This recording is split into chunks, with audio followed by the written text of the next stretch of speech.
विद्यार्थी मित्रांनो, आपण तौलनिक साहित्य अभ्यास संकल्पना व स्वरूप बघूया. प्रास्ताविक. तौलनिक साहित्य अभ्यास ही आधुनिक काळातील एक महत्त्वाची अभ्यास पद्धती आहे. तिलाच तुलनात्मक अभ्यास पद्धती असे म्हटले जाते. कंपॅरेटिव्ह लिटररी स्टडीज या इंग्रजी संज्ञेचे ते मराठी भाषांतर आहे. तौलनिक साहित्य हे या संज्ञेचे संक्षिप्त रूप आहे. या अभ्यास पद्धतीची संकल्पना, तिचा उदय कुठे, केव्हा, कसा झाला, तिचे स्वरूप, उद्दिष्ट या गोष्टी आपल्याला या घटकामध्ये समजून घ्यावायच्या आहेत. जगभर काही विशिष्ट सांस्कृतिक परिस्थितीमुळे तुलनात्मक दृष्टिकोनातून साहित्याचा अभ्यास करण्याची निकड प्रथम निर्माण झाली आणि ती पूर्ण करण्यासाठी विविध भाषेतील साहित्याचा असा तौलनिक अभ्यास करण्यात आला. त्यानंतर या पद्धतीची संकल्पना, स्वरूप, उद्दिष्ट याबाबत चर्चा झाली असे दिसते. म्हणून सर्वप्रथम विविध सांस्कृतिक पार्श्वभूमीवर या पद्धतीचा उदय व विकास कसा झाला हे समजून घेणे योग्य ठरेल. विषय विवेचन. तौलनिक साहित्य अभ्यासाच्या उदयाची युरोपातील पार्श्वभूमी बघूया. तौलनिक साहित्य अभ्यासाचा उगम युरोपमधील इतिहासातील सामाजिक घडामोडींमध्ये आहे. म्हणून या घडामोडी समजावून घेणे आवश्यक आहे. 14व्या शतकापासून 17व्या शतकापर्यंतच्या काळाला युरोपातील प्रबोधन युग असे म्हटले जाते, कारण या काळात तेथे मोठे सामाजिक परिवर्तन घडले. मध्ययुगीन युरोपमध्ये समाजावर धर्मगुरू सरदार उमराव यांचे वर्चस्व होते. ते जे सांगतील ते लोकांना मान्य करावे लागेल. ही स्थिती हळूहळू बदलली. याचे कारण Immanuel Kant, John Locke, Montesquieu, Voltaire, Rousseau अशा अनेक तत्वचिंतकांच्या प्रबोधनातून तेथे मोठी समाज जागृती झाली. धर्मगुरू सरदार उमराव यांचे इतकेच सामान्य माणसालाही महत्त्व ही जाणीव तेथील समाजाला झाली. व्यक्तिवाद, बुद्धिप्रामाण्यवाद, विज्ञाननिष्ठा इत्यादी मूल्यांचा पुरस्कार करण्यात आला आणि या प्रबोधनाने जगाला न्याय, स्वातंत्र्य, समता आणि बंधुता या कल्याणकारी मूल्यांची भेट दिली. त्याचा परिणाम म्हणून सुमारे 18व्या शतकात युरोपातील समाजातील जास्तीत जास्त घटकांच्या प्रतिभेचा विकास होण्यास अनुकूल असे वातावरण तयार झाले. साहित्य, चित्रशिल्प इत्यादी कलांमध्ये सामान्य माणूस केंद्रस्थानी आला. प्रयोगशीलता आणि विज्ञाननिष्ठ दृष्टिकोनामुळे पदार्थविज्ञान, रसायनशास्त्र, शरीरशास्त्र इत्यादी विषयांमध्ये नवनवीन शोध लागले आणि वाफेची शक्ती, विद्युत शक्ती इत्यादी शोधामुळे वाहतूक व दळणवळण क्षेत्रात गती मानता आली. विविध यंत्रांच्या शोधामुळे उत्पादनाचा वेग वाढला आणि उत्पादनात प्रचंड वाढ झाली. व्यापारामध्ये मोठी स्पर्धा निर्माण झाली. नवीन बाजारपेठा, शोध आणि कच्च्या मालाची गरज या कारणाने युरोपियन राष्ट्रे आशिया व आफ्रिका या खंडाकडे वळली. आधुनिक शस्त्रांचाही शोध लागला आणि त्यातून युरोपियन राष्ट्राची साम्राज्य विस्ताराची महत्वाकांक्षा वाढली. या सर्व घडामोडींचा साहित्य अभ्यासावरही परिणाम झाला. सर्वप्रथम ग्रीक आणि रोमन ह्या अभिजात साहित्याचा आणि लोकभाषेतील लिखित व मौखिक साहित्याचा तौलनिक अभ्यास सुरू झाला आणि एका दृष्टीने साहित्याच्या क्षेत्रातील प्रस्थापित अभिजनांच्या आणि नव्याने आपली खास ओळख निर्माण करू इच्छिणाऱ्या बहुजनांच्या साहित्याची तुलना होती. उदाहरणार्थ 18व्या शतकात जॉन रायडरने एशिया ऑन ड्रामॅटिक पोएसी या आपल्या निबंधात फ्रेंच आणि इंग्लिश नाटकांची तौलनिक चर्चा केली आणि 19व्या शतकात मादाम स्टेल या फ्रेंच विदुषीने फ्रेंच व जर्मन साहित्याचा तौलनिक विचार केला. अशा प्रकारे युरोपात तौलनिक साहित्य अभ्यासाला सुरुवात झाली आणि याबाबत आद्यतत्वाचा मान कोणाचा याविषयी अनेक मत आहेत. वसंत बापट यांच्या मते या पद्धतीचा प्रथम पुरस्कर्ता इटालियन कवी दांते हा होय. निशिकांत मिरजकरांच्या मते जॉन रायडरने या अभ्यासाचा पाया घातला, म्हणून त्याला तौलनिक साहित्याचा जनक म्हटले जाते. फ्रेंच समीक्षकांची धारणा आहे की मादाम स्टेल यांनी केलेला तौलनिक साहित्य विचार हीच या अभ्यास पद्धतीचा युरोपमधील प्रारंभ होय. मात्र तौलनिक साहित्य या संज्ञेचा वापर प्रथम मॅथ्यू अर्नॉल्ड यांनी इसवी सन 1848 आपल्या बहिणीला लिहिलेल्या अनौपचारिक पत्रात केला असून याबाबत अभ्यासकांमध्ये दुमत नाही. या पद्धतीची तत्वे, व्याप्ती आणि कार्यपद्धती याबाबत शास्त्रीय मांडणी हुस्चेसन मॅकॉले पोजेंट यांनी इसवी सन 1886 कंपॅरेटिव्ह लिटरेचर या ग्रंथातील आपल्या the science of comparative literature या लेखात केली आणि याच काळात फ्रेंच समीक्षण इतिहासकार हिपोलिट ॲडॉप्टेन यांनी इसवी सन 1863 एक सिद्धांत मांडला. या सिद्धांताच्या माध्यमातून साहित्याच्या समाजशास्त्रीय अभ्यासाचा पाया घालण्याचे महत्त्वाचे काम त्यांनी केले आणि त्यांचा हा सिद्धांत त्यांची त्रिसूत्री म्हणून महत्त्वाची मानली जाते. तौलनिक साहित्य अभ्यासामध्ये साहित्यकृतीच्या सांस्कृतिक पार्श्वभूमीला अत्यंत महत्त्वाचे स्थान असल्यामुळे तेन यांचा हा सिद्धांत अभ्यासाला पूरक ठरला आणि त्यामुळे हा सिद्धांत या ठिकाणी सविस्तरपणे पाहणे संयुक्त ठरले. त्यांची त्रिसूत्री म्हणजे काळ, वंश आणि परिवेश.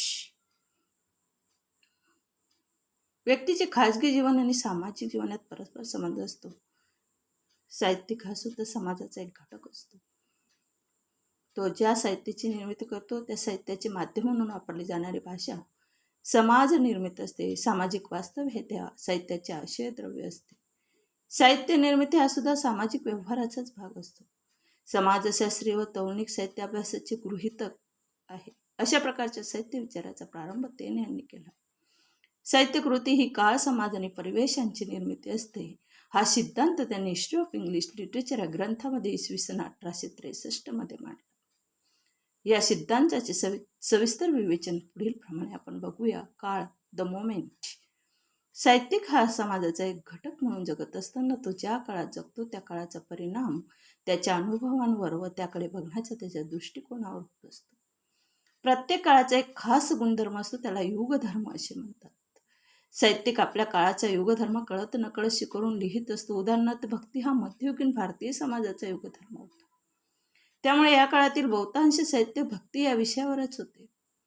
तसेच 19व्या शतकामध्ये इंग्रजांच्या आगमनामुळे भारतीय समाजामध्ये झालेल्या घडामोडींचे पडसाद त्या काळातील साहित्यावर पडलेले दिसतात. हे साहित्यिक जर 21व्या शतकात जन्मले असते तर त्यांच्या साहित्याचे स्वरूप निश्चितपणे वेगळे झाले असते. याचा अर्थ काळ हा साहित्यावर परिणाम करणारा एक महत्त्वाचा घटक आहे. म्हणून साहित्याचा अभ्यास करताना त्याचा काळाचा विचार आवश्यक आहे असे तेन यांचे मत आहे. वंश म्हणजे रेश. साहित्य कोणत्या वंश जन्माला आला यावर त्याचे अनुभव विश्व अवलंबून असते. या ठिकाणी वंश हा शब्द देश या अर्थाने वापरला आहे. उदाहरणार्थ भारतीय वंश, युरोपियन वंश, आफ्रिकन वंश इत्यादी. प्रत्येक देशाची आणि तेथील वंशाची काही खास वैशिष्ट्ये असतात. साहित्यिक ज्या देशात जन्माला आला त्या देशाची जीवनमूल्ये म्हणजे जीवनविषयक विचार व संस्कार घेऊन तो जगत असतो. त्यावर त्याचा साहित्यविषयक दृष्टिकोनही अवलंबून असतो. त्याचाच आविष्कार कळत न कळत तो आपल्या साहित्यातून करत असतो. उदाहरणार्थ आपण लक्षात कोण घेतो, ही हरिनारायण आपटे यांची कादंबरी भारतातच निर्माण होऊ शकते. कारण भारतामध्ये एकेकाळी प्रचलित असलेल्या विधवांच्या केशवपणाच्या समस्येवरती आधारित आहे. ही कादंबरी दुसऱ्या कोणत्याही देशात निर्माण होऊ शकत नाही. म्हणून वंश हा साहित्यावर परिणाम करणारा महत्त्वाचा घटक आहे असे त्यांना वाटते. परिवेश मिल्य. प्रत्येक समाजाचे एक सांस्कृतिक पर्यावरण असते. या पर्यावरणातच साहित्यिक जगत असतो. या पर्यावरणाचे भान त्याला असते. साहित्याचा आशय, भाषा आणि सौंदर्य तत्वे या सगळ्यांचा मुळाशी हे समाज भान असते. उदाहरणार्थ ग्रामीण साहित्यातील साहित्य निर्माण होत असताना समाजातील विशिष्ट पर्यावरणाचा परिणाम होत असतो. अशा रीतीने सामाजिक पर्यावरण हा सुद्धा साहित्यावर परिणाम करणारा एक महत्त्वाचा घटक असतो असे ते म्हणतात. तेन यांच्या त्रिसूत्री सिद्धांतामध्ये साहित्य ही एक स्वतंत्र व्यक्तीची स्वतंत्र सौंदर्यात्मक कलाकृती आहे असा विचार न करता साहित्याचा एक सामाजिक घटक व व्यापक दृष्टिकोनातून विचार केला जातो. म्हणूनच एखाद्या साहित्याच्या अभ्यासातून त्याच्या देशाच्या काळाचा आणि सांस्कृतिक पर्यावरणाचा अभ्यास करता येणे शक्य होते. इसवी सन 1864 तेन यांनी हा सिद्धांत इंग्रजी साहित्याला लावून दाखवण्याचा प्रयत्न केला. त्यामुळे इंग्रजी समीक्षेवर या सिद्धांताचा मोठा परिणाम झाला. तसेच त्यामुळे तौलनिक साहित्य अभ्यासालाही चालना मिळाली. तौलनिक साहित्य अभ्यासाच्या उदयाची भारतातील पार्श्वभूमी. आधी आपण युरोपातील उदय बघितला. आता भारतातील पार्श्वभूमी बघूया. युरोपियन राष्ट्रांच्या साम्राज्यवादी धोरणामुळे युरोपातील इंग्लंड, फ्रान्स, पोर्तुगाल इत्यादी जेती म्हणजे जिंकलेली राष्ट्रे, रशियातील भारत, चीन, अरब, इराण इत्यादी जीत म्हणजे जिंकल्या गेलेल्या किंवा पराभूत राष्ट्रांमध्ये संपर्क झाला आणि एका संपूर्ण नव्या संस्कृतीचा परिचय या आशियाई राष्ट्रांना झाला. या सांस्कृतिक अभिसरणामध्ये या दोन संस्कृतीमध्ये संघर्ष आणि संकर अशा दोन प्रतिक्रिया झाल्या आणि युरोपियन राष्ट्रे ही प्रगत सांस्कृतिकदृष्ट्या उच्च आणि आशियाई राष्ट्रे प्रगत असा एक दृष्टिकोन होता. पण भारतातील भाषा आणि साहित्य यांच्या समृद्ध परंपरेकडे काही युरोपियन विद्वान आकर्षितही झाले. मक्स मुल्लर, विल्यम जोन्स इत्यादी विद्वानांनी भारतीय भाषा आणि साहित्याचा अभ्यास सुरू केला. विल्यम जोन्स यांनी इसवी सन 1784 मध्ये कलकत्ता येथे एशियाटिक सोसायटीची स्थापना केली. इंडोलॉजी अथवा भारतविद्या ही अभ्यास शाखा निर्माण झाली आणि तिच्या माध्यमातून भारतीय भाषा, साहित्य आणि संस्कृतीचा अभ्यास सुरू झाला. त्यातून तौलनिक साहित्य अभ्यासाला चालना मिळाली. भारतातील वेद, रामायण, महाभारतासारखी संस्कृत महाकाव्ये, कालिदास इत्यादी नाटककारांची नाटके आणि पालीसारख्या प्राकृत भाषेतील बौद्ध धर्मग्रंथ इत्यादींचा परिचय युरोपला झाला. उदाहरणार्थ इसवी सन 1785 मध्ये चार्ल्स विल्किन्स यांनी भगवद्गीतेचा इंग्लिशमध्ये अनुवाद केला आणि तो वाचून जर्मन कवी गटे प्रभावित झाला.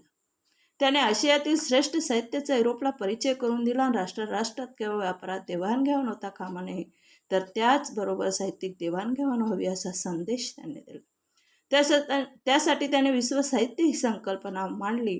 सर विल्यम जेम्स यांनी इसवी सन 1789 मध्ये कालिदासाच्या अभिज्ञान शाकुंतल या नाटकाचा इंग्लिशमध्ये अनुवाद केला. इसवी सन 1767 मध्ये सर अलेक्झांडर ग्रँट यांनी फोर्ट नाईटली रिव्ह्यू असे तुकारामांचे चरित्र व कार्य यावर एक निबंध लिहिला आणि इसवी सन 1907 मध्ये G.H. वेस्टकोस्ट यांनी कबीर अँड हिज कबीर पंथ हा ग्रंथ लिहून कबीरांचे चरित्र व साहित्याकडे समाजाचे लक्ष वेधले. आणि इसवी सन 1930 मध्ये जस्टिन ॲबट यांनी द लाईफ ऑफ तुकाराम हा ग्रंथ लिहिला. इंग्रजी भाषा, साहित्य यांच्या अभ्यासाने प्रभावित झालेल्या अभ्यासकांनी इंग्रजीतून परिचय झालेल्या रोमॅन्टिसिझमसारख्या वाङ्मयीन विचारधारा, निबंध, कथा, कादंबरी यासारखे वाङ्मय प्रकार, सॉनेटसारख्या काव्यप्रकार अशा अनेक बाबींचा स्वीकार केला. असा स्वीकार करत असताना मूळ साहित्यापेक्षा काही नवीनच वैशिष्ट्यांचा आविष्कार झाला. काही अभ्यासकांनी भारतीय आणि युरोपीय साहित्याचा तौलनिक अभ्यास सुरू केला. उदाहरणार्थ बंकिमचंद्र चट्टोपाध्याय यांनी शाकुंतल, मिरांडा आणि डेस्डिमोना हा तौलनिक विवेचन करणारा लेख लिहून भारतातील तौलनिक साहित्य अभ्यासाला प्रारंभ केला. त्यांनीच कुमार संभव आणि पॅराडाईज लॉस्ट यांची तुलना केली. मराठीत हरी नारायण आपटे यांनी शाकुंतल आणि द टेम्पेस्ट या नाटकांचा तुलनात्मक अभ्यास केला. या अभ्यास पद्धतीला बळ देण्यासाठी काही व्यक्ती व संस्थांनी जाणीवपूर्वक प्रयत्न केले. रवींद्रनाथ टागोर यांनी वसुधैव कुटुंबकम, संपूर्ण पृथ्वी हे कुटुंबच आहे या भूमिकेचे प्रतिपादन केले. इसवी सन 1906 मध्ये कलकत्ता येथे राष्ट्रीय शिक्षण संस्थेत त्यांनी तौलनिक साहित्यावर एक व्याख्यान दिले आणि त्यात त्यांनी विश्व साहित्य संकल्पना विषद केली. भारतीय समाजाला तौलनिक साहित्य अभ्यासाची निकड असल्याचे प्रतिपादन केले आणि अशा अभ्यासाला प्रोत्साहन देण्यासाठी विश्वभारती संस्था स्थापन केली. इसवी सन 1910 मध्ये या संस्थेत भारतीय भाषेतील साहित्य या विषयावर विनयकुमार सरकार यांचे व्याख्यान झाले. पेन म्हणजे poem, essay and novel, PEN initial letters घेतले. ही आंतरराष्ट्रीय पातळीवर भाषा आणि साहित्य यांचा अभ्यास करणारी संस्था स्थापन करण्यात आली. या संस्थेच्या वतीने इसवी सन 1945 मध्ये भारतात अखिल भारतीय लेखक संमेलन भरले. त्याच्या अध्यक्षस्थानी सरोजिनी नायडू ह्या होत्या. या प्रसंगी बोलताना त्यांनी विविध भारतीय भाषांमध्ये साहित्य एकच असल्याचे प्रतिपादन केले आणि या वातावरणाचा परिणाम म्हणून अनेक भारतीय भाषांमध्ये भारतातील आणि युरोपातील भिन्न भिन्न साहित्याचा अनुवाद अनुकरण करण्याची प्रवृत्ती वाढली. यानंतर तौलनिक साहित्य अभ्यासाला चालना देण्यासाठी विद्यापीठ स्तरावर पुढील प्रयत्न करण्यात आले. इसवी सन 1949 व इसवी सन 1950 कोलकाता विद्यापीठात हँकेल यांची या विषयावर व्याख्याने झाली. ही व्याख्याने इसवी सन 1952 मध्ये the study of comparative literature या नावाने प्रसिद्ध झाली आणि इसवी सन 1956 मध्ये कलकत्ता येथे जादवपूर विद्यापीठाची स्थापना झाली. यामध्ये तौलनिक साहित्य हा अभ्यासक्रम MM मराठीसाठी सुरू करण्यात आला आणि इसवी सन 1974 दिल्ली विद्यापीठाच्या आधुनिक भारतीय भाषा विभागात तौलनिक भारतीय साहित्य हा एमलिटचा अभ्यासक्रम सुरू करण्यात आला आणि इसवी सन 1976 दिल्ली विद्यापीठात नगेंद्र यांनी या विषयावर एक चर्चासत्र घेतले. त्यामध्ये राष्ट्रीय पातळीवर तौलनिक साहित्य संघटना स्थापन करण्याचा प्रस्ताव मंजूर करण्यात आला आणि त्याप्रमाणे इसवी सन 1980 निरंजन रे यांनी दिल्ली विद्यापीठात comparative Indian literature association CILA चे उद्घाटन केले. आणि याशिवाय मुंबई, हैदराबाद, सुरत, पतियाळा, जळगाव या विद्यापीठांमधून तौलनिक साहित्य अभ्यासाचे काही अभ्यासक्रम सुरू करण्यात आले. यानंतर विद्यापीठाच्या सहयोगाने पण विद्यापीठाच्या कक्षेबाहेर काही संस्थांनी पुढील प्रमाणे तौलनिक साहित्य अभ्यासासाठी स्वतंत्रपणे कार्य सुरू केले. इसवी सन 1883 Indian national comparative literature association ही संस्था स्थापन करण्यात आली आणि ही संस्था आणि कंपॅरेटिव्ह इंडियन लिटरेचर CILA या संस्था परस्पर पूरक काम करू लागल्या. इसवी सन 1979 चेन्नई येथे अकॅडमी ऑफ कंपॅरेटिव्ह लिटरेचर ही संस्था स्थापन झाली. त्यावेळी झालेले व्याख्याने कंपॅरेटिव्ह लिटरेचर या नावाने इसवी सन 1980 प्रसिद्ध झाली. इसवी सन 1981 म्हैसूर येथे central institute of Indian languages ही संस्था स्थापन झाली. या संस्थेने the idea of an Indian literature हे सुजित मुखर्जी यांनी संपादित केलेले पुस्तक प्रसिद्ध केले.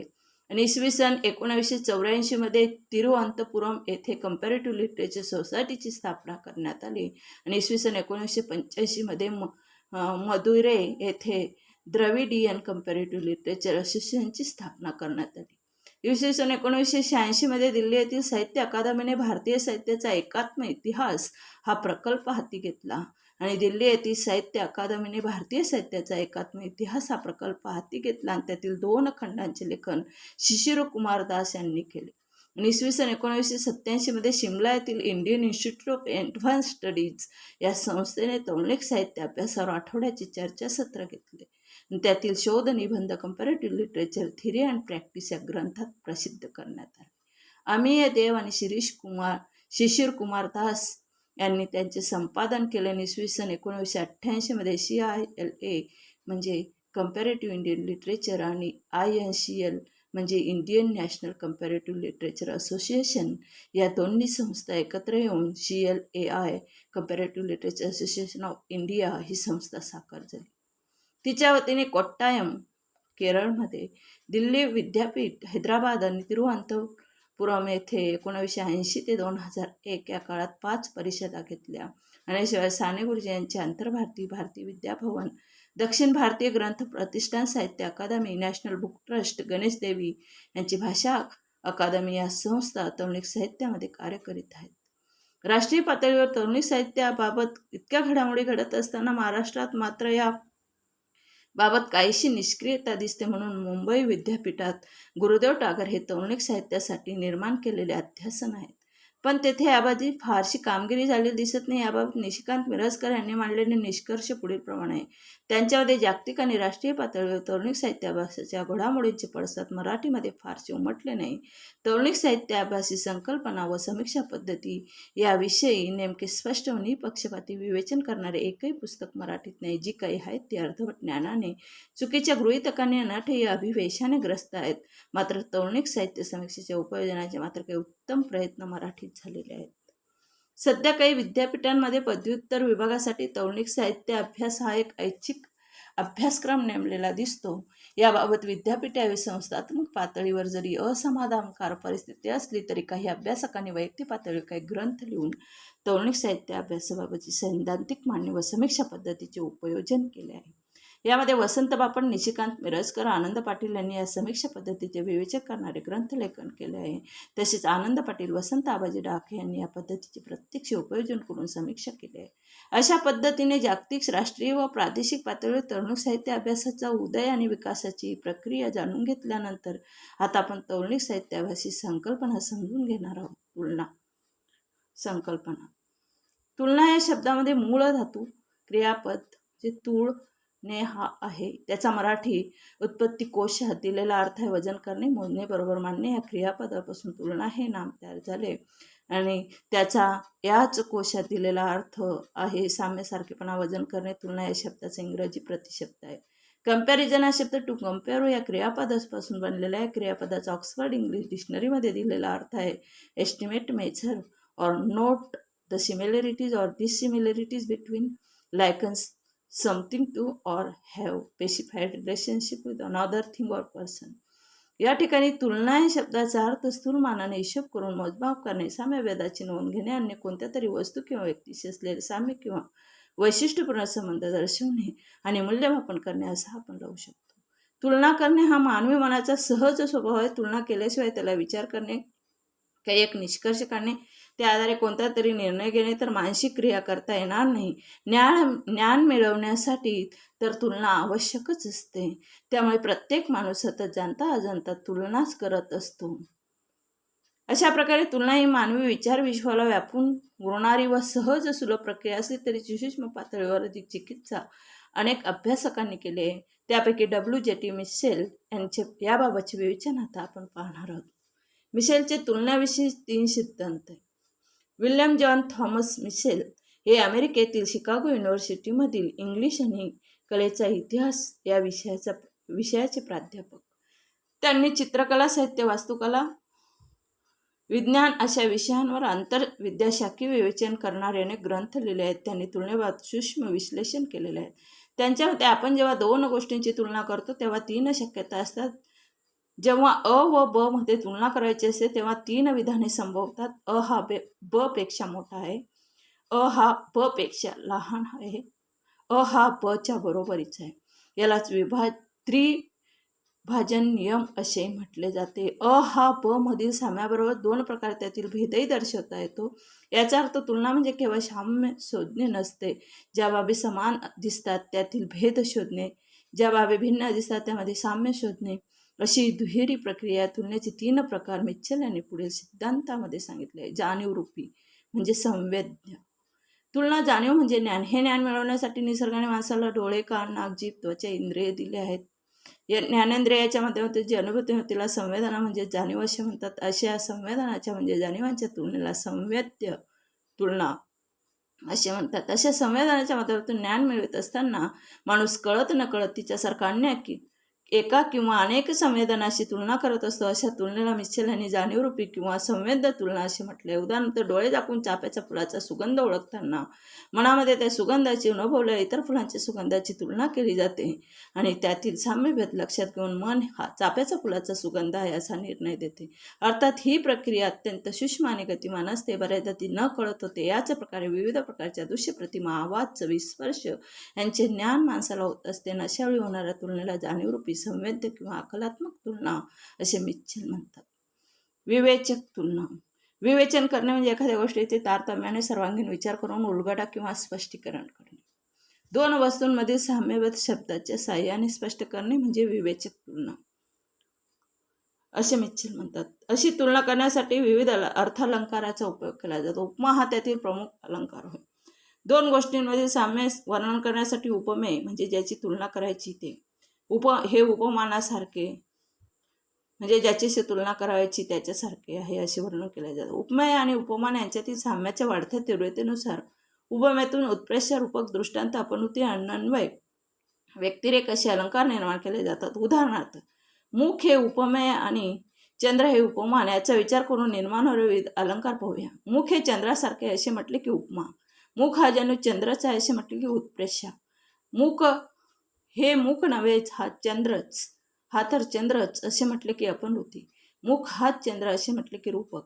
चंद्राहूनही मुख सुंदर आहे असे म्हटले की व्यक्तिरेख अलंकार होतो. मुखाची तुलना दुसऱ्याशी होऊ शकत नाही असे म्हटले की अन्वय अलंकार होतो. अशा विवेचक तुलनेचा वापर कधी दैनंदिन भाषिक व्यवहारामध्ये होताना दिसत असला तरी तशी तुलना प्रामुख्याने प्रतिभावान कवीच्या कल्पनाशक्तीतून जन्म घेते. ती हेतुपूर्वक केली जाते. तिच्यामधून सौंदर्य निर्मिती होणे अपेक्षित असते. 3. शास्त्रीय प्रणालीबद्ध तुलना. वरील दोन्ही प्रकारच्या तुलना ह्या एका व्यक्तीच्या अनुभवांशी आणि कल्पनाशक्तीशी संबंधित, त्यामुळे त्या व्यक्तीचा अपक्ष व म्हणूनच असंतुलन असण्याची शक्यता असते. उदाहरणार्थ, फुलराणी बालकवींची कविता म्हणजे त्यांनी घेतलेल्या निसर्गाच्या एका अनुभूतीची विवेचक तुलनाच होय. एक सुंदर गवत फुल आणि एखादी मुग्ध निरागस नवतरुणी याच्यातील साम्य दर्शवण्यासाठी तिथे एक कल्पनारम्य रूपक आहे. ही बालकवींच्या संवेदनशील, सर्जनशील आणि सौंदर्यासक्त मनाला आलेली खास अनुभूती आहे. ती अन्य कोणी व्यक्तीला अशीच येणार नाही. अशी व्यक्ती विशिष्ट कोणत्याही शास्त्रीय तुलनेत चालणार नाही. विज्ञानाच्या कोणत्याही क्षेत्रात जेव्हा एखादा सिद्धांत मांडायचा असतो तो सार्वत्रिक असतो. कोणालाही कधीही तो मान्य होण्यासारखा असावा लागतो. त्यासाठी ती सुसंगतपणा मांडावा लागतो. अशा वेळी केलेली तुलना ही शास्त्राच्या नियमानुसार पद्धतशीरपणे करावी लागते. त्यातून स्पष्ट नेमका निष्कर्ष काढावा लागतो. या तुलनेला शास्त्रीय प्रणालीविरुद्ध तुलना असे मित्चल यांनी म्हटले आहे. या तुलनेचे एक उदाहरण देता येईल. प्रसिद्ध मानवशास्त्रज्ञ डार्विन यांना माणूस व माकड यांच्यात काही साम्य जाणवले. त्याने तुलनेच्या आधारे या दोघांमधील साम्य शास्त्रीय पद्धतीने तपासले आणि त्या आधारे माणूस हा माकडापासून उत्क्रांत झालेला प्राणी हा सिद्धांत म्हणला. ही त्याची कल्पना व क्षणिक अनुभूती नाही, तर त्यांनी प्रदीर्घ काळ केलेल्या शास्त्रीय प्रणालीबद्दल तुलनेचा तर्क, सुसंगत निष्कर्ष. अशा प्रकारे मित्चल यांनी तुलनेचे वर्गीकरण केले. यानंतर तुलनेचे साहित्य व्यवहारातील महत्त्व आपण अभ्यासणार आहोत. तुलना आणि साहित्य व्यवहार. साहित्य आणि तुलना यांचा अत्यंत जवळचा संबंध आहे. साहित्य निर्मिती, त्यांचे आकलन, आस्वाद आणि मूल्यमापन या सर्व क्रियांमध्ये तुलना सक्रिय असते. लेखक साहित्य निर्मिती करतो तेव्हा त्याची प्रतिभा सातत्याने येणाऱ्या असंख्य अनुभूतीमधून काही खास अर्थपूर्ण अनुभूतींची निवड करतो. त्याच्या आधारे काही एक आशयसूत्र निश्चित करतो. ते मांडण्यासाठी योग्य असा वाङ्मय प्रकार निवडतो. विशिष्ट आकृतीबंध, त्यातील घटक, विविध कल्पना, शब्द यांच्या आधारे ते आपली साहित्य कृती साकार करतो. या सर्व क्रियांमध्ये या तुलनेचा आधार घेत असतो. हे करत असताना तो स्वतःच निवडलेल्या साहित्य कृतीची समीक्षाही करत असतो. याच अर्थाने साहित्य निर्मिती ही एकाच वेळी क्रिएटिव्ह आणि क्रिटिकल असते, असे टी.एस. इलियट यांनी म्हटले आहे. या साहित्य कृतीचे वाचन करताना वाचकाच्या मनात त्याने प्रत्यक्ष घेतलेल्या, पाहिलेल्या, वाचलेल्या, ऐकलेल्या अनुभूतींशी साहित्य कृतीमधील अनुभूतींची तुलना सुरू असते आणि साहित्य समीक्षेत साहित्य कृतीच्या बाह्य संदर्भाची तुलना अटळ असते. तसेच मूल्यमापनासाठी वापरायचे निकष जुन्या नव्या निकषांची तुलना करूनच निवडावे लागतात. साहित्य कृतीचा दर्जा ठरवताना तिच्याशी समतुल्य अशा अन्य एका किंवा अनेक साहित्य कृतीशी तिची तुलना करावी लागते. साहित्यिक आणि त्याची साहित्य कृती यांचे परंपरेतील स्थान निश्चित करणे तुलनेशिवाय शक्य होणार नाही. साहित्य समीक्षेतील तुलनेचे स्थान असे अपरिहार्य आहे. म्हणूनच तुलना आणि विश्लेषण ही टीकाकाराची मुख्य साधने आहेत, असे टी.एस. इलियट यांनी म्हटले आहे. इतकेच नव्हे तर समीक्षा म्हणजेच तुलना करणे असे म्हटले जाते. तरी प्रत्येक समीक्षेला तौलनिक समीक्षा म्हणता येणार नाही, कारण इतर समीक्षा पद्धतीत तुलना ही अनुषंगिक व अप्रकट असते. तौलनिक साहित्य अभ्यासामध्ये तुलना हे प्राणभूत तत्व असते, मुख्य साधन असते. तौलनिक साहित्य अभ्यासाचे स्वरूप जाणून घेण्यासाठी प्रथम ही संकल्पना समजून घेऊया. तौलनिक साहित्य अभ्यास संकल्पना. तौलनिक साहित्य अभ्यासाची सैद्धांतिक मांडणी करताना अनेक अभ्यासकांनी त्याच्या विविध व्याख्या केल्या आहेत. वसंत बापट यांनी साधी सोपी व्याख्या करताना म्हटले आहे की तौलनिक साहित्य अभ्यासामध्ये तुलनेच्या साहाय्याने एकापेक्षा अधिक साहित्याचा अभ्यास या व्याख्याला जोडून त्यांनी अभ्यासाची साधर्म, वैधर्म, उद्गम आणि प्रभाव ही 4 अंगेही सांगितले. या ठिकाणी बापट यांनी महत्त्वाची गोष्ट नोंदवली ती म्हणजे तौलनिक साहित्य अभ्यासासाठी एकापेक्षा अधिक साहित्याची उपस्थिती आवश्यक असते. या साहित्यामधील साम्यभेद याबरोबर त्यातील एक साहित्यकृती दुसऱ्या साहित्यकृतीच्या उद्भवासाठी म्हणजेच निर्मितीसाठी कारणीभूत आहे काय, त्यातील एका साहित्यकृती दुसऱ्या साहित्यकृतीचा प्रभाव आहे काय, हे पाहण्या अभ्यासात अपेक्षित असते. निशिकांत मिरजकर यांच्या मते ही व्याख्या अव्याक्त आहे. म्हणजे या पद्धतीचे स्वरूप संपूर्ण तिच्यामधून स्पष्ट होत नाही. ही फक्त या अभ्यासाची पद्धत वर्णन करते. या दृष्टीने टी.एस. Elliot, T.S.. प्रावर यांनी केलेली व्याख्या या अभ्यास पद्धतीवर अधिक प्रकाश टाकते. ती व्याख्या अशी: एकापेक्षा अधिक भाषेतील साहित्य कृतींची म्हणजे साहित्यशास्त्र आणि समीक्षा यावरील ग्रंथासह वैधर्म, साधर्म, मूलस्रोत आणि प्रभाव यांचा शोध घेत केलेली समीक्षा म्हणजे तौलनिक साहित्य अभ्यास होय. तसेच 2 किंवा अधिक भिन्न भाषिक समाजातील वाङ्मयीन संबंध आणि आदानप्रदान यांचा अभ्यास त्यात अंतर्भूत आहे. या व्याख्यामध्ये बापट यांच्या व्याख्यापेक्षा अधिक सांगितलेली गोष्ट आहे की असा अभ्यास 2 भिन्न भाषेतील साहित्य कृतीचा करणे अपेक्षित आहे. कारण भाषा या संस्कृतीचे केवळ वाहनच नसून तिचा आशय धारण करणारे आहे. तौलनिक साहित्य अभ्यासामध्ये 2 साहित्य कृतींच्या अभ्यासाच्या माध्यमातून 2 समाजातील वाङ्मयीन संबंध आणि देवाणघेवाण यांचा अभ्यास करणे गृहीत आहे. ही व्याख्या तौलनिक साहित्य अभ्यासाच्या व्याप्तीवर प्रकाश टाकते. ही अभ्यास पद्धती केवळ 2 भिन्न भाषिक साहित्यकृतीचा तौलनिक अभ्यास करीत नाही, तर साहित्यकृतीच्या सामाजिक संदर्भाचाही तौलनिक अभ्यास करते. ही गोष्ट या व्याख्येमध्ये स्पष्ट होते. याच दिशेने अधिक नेमकेपणे विवेचन करणारी हेनरी एच. H. रेमक यांनी केलेली व्याख्या विचारात घेण्यासारखी ऐतिहासिक तौलनिक साहित्य म्हणजे विशिष्ट देशाच्या बंदिस्त पलीकडचा अभ्यास होय. त्यात एकीकडे साहित्यामध्ये परस्पर संबंध येतात, दुसऱ्या बाजूला कला म्हणजे चित्रशिल्प, वास्तुरचना, संगीत, तत्वज्ञान, इतिहास, सामाजिक शास्त्रे म्हणजे राज्यशास्त्र, तसेच समाजशास्त्र, विज्ञान, धर्म अशा ज्ञान व श्रद्धा क्षेत्रांचा अभ्यास असतो. थोडक्यात ही एका साहित्याची दुसरी एका किंवा अनेक साहित्याशी आणि वाङ्मयाची इतर मानवी आविष्कार क्षेत्राशी केलेली तुलना असते. या व्याख्यामध्ये तौलनिक साहित्य अभ्यासाचे समाविष्ट असलेल्या साहित्याच्या सामाजिक संदर्भाचा व्यापक परीघ अधिक स्पष्ट केला आहे. साहित्याचा सामाजिक शास्त्रे, कला आणि विज्ञान या ज्ञानशाखांच्या दृष्टिकोनातून अभ्यास करणे हे साहित्याचंच नव्हे तर जीवनाच्या या कल्याणासाठी आवश्यक आहे आणि ती आवश्यकता पूर्ण करण्याची क्षमता तौलनिक साहित्य अभ्यासांमध्ये आहे. ही व्याख्या आधारित करते. या व्याख्यानावरून स्पष्ट होते की तौलनिक साहित्य अभ्यास हा विशिष्ट भाषांचा व त्या विशिष्ट देशांच्या सीमा भेदून विविध ज्ञानक्षेत्रांना सामावून घेणारा, मानवी जीवनाच्या वैश्विक एकात्मतेचे दर्शन घडवणारा अभ्यास आहे. अशा प्रकारे तौलनिक साहित्य अभ्यासाची संकल्पना समजून घेतल्यानंतर आपण या अभ्यास पद्धतीचे स्वरूप जाणून घेऊया. तौलनिक साहित्य अभ्यासाचे स्वरूप. तौलनिक साहित्य अभ्यासामध्ये 2 किंवा अनेक भिन्न भाषिक साहित्यकृतींची व साहित्यिकांची तुलना केली जाते, हे आपण पाहिले. पण अशी तुलना करण्यासाठी ते साहित्यांमध्ये कोणत्या तरी प्रकारचा संबंध असला पाहिजे. कोणताही संबंध नसलेल्या साहित्याची तुलना होऊ शकत नाही. कुणी तसा प्रयत्न केला तरी वाङ्मयीन अथवा सांस्कृतिकदृष्ट्या फलदायी ठरणार नाही. तुलनेय साहित्यामध्ये वा साहित्यिकांमध्ये कोणत्या प्रकारचे संबंध असले पाहिजेत याबाबत निशिकांत मिरजकर यांनी उपयुक्त आणि सविस्तर विवेचन केले. त्यांच्यामध्ये तुलनेय साहित्यापैकी एकाचा दुसऱ्यावर प्रभाव असेल, दोन्ही साहित्यिकांचे प्रेरणास्थान एकच असेल, त्यांची तत्वप्रणाली एक असेल, त्यांच्या साहित्यकृतीच्या निर्मितीला कारणीभूत ठरणारी परिस्थिती समान असेल, ज्या ऐतिहासिक पौराणिक घटना व्यक्ती यांच्या आधारे साहित्य निर्मिती झाली अशी आधार सामग्री एक असेल, ज्यांचे आशयसूत्र एक असेल, अशा साहित्यांचा आणि साहित्यिकांचा तुलनात्मक अभ्यास कोणत्या तरी अप्रकाशित वाङ्मयीन आणि सांस्कृतिक तथ्यावर प्रकाश टाकू शकेल. या अर्थाने ही एक आंतरविद्याशाखीय अभ्यास पद्धती आहे. अशा प्रकारचा अभ्यास हे एक साधन आहे, साध्य नाही. केवळ तुलनेय साहित्यामधील साम्य अथवा भेद दाखवून देणे हे अभ्यासाचे उद्दिष्ट नाही. या साम्य भेदाची कारणमीमांसा करून त्या आधारे काहीतरी फलदायी निष्कर्ष काढणे अपेक्षित आहे.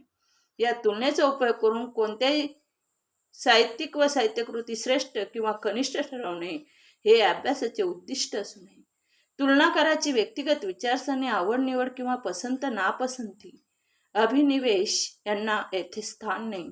हा अभ्यास वस्तुनिष्ठपणे निपक्षपातीपणे करणे अपेक्षित आहे. हा अभ्यास मनाच्या कक्षा विस्तारणारा असला पाहिजे. साहित्याचे मूल्यमापन करणे किंवा उत्कृष्ट साहित्याचे निकष ठरवणे हे अभ्यासाचे उद्दिष्ट नाही. या अभ्यासाच्या मुळाशी आधारभूत गृहीतक आहे की भिन्न भिन्न देशात भिन्न भिन्न भाषात निर्माण होणाऱ्या साहित्यामधील मानवी मनाची अभिव्यक्ती सारखीच आहे. माणूस हा अंतिमता एकच आहे. अशा वैश्विक एकात्मतेचे भान नसण्यामुळे साहित्य व्यवहारामध्ये निर्माण झालेली संकुचित व आग्रही वृत्ती नाहीशी होऊन साहित्याची व एकूण जीवनाची जाणीव अधिक विकसित होण्यासाठी ही अभ्यास पद्धती अत्यंत उपयुक्त व म्हणून महत्त्वाची आहे.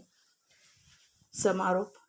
अशा प्रकारे या घटकाचा अभ्यास करताना आपण तौलनिक साहित्य अभ्यास पद्धतीची पूर्वपीठिका प्रथम समजून घेतली आणि युरोपमधील प्रबोधन काळात नेमक्या कोणत्या सामाजिक सांस्कृतिक घडामोडी व अभ्यास पद्धतीचा उदय झाला हे आपण पाहिले.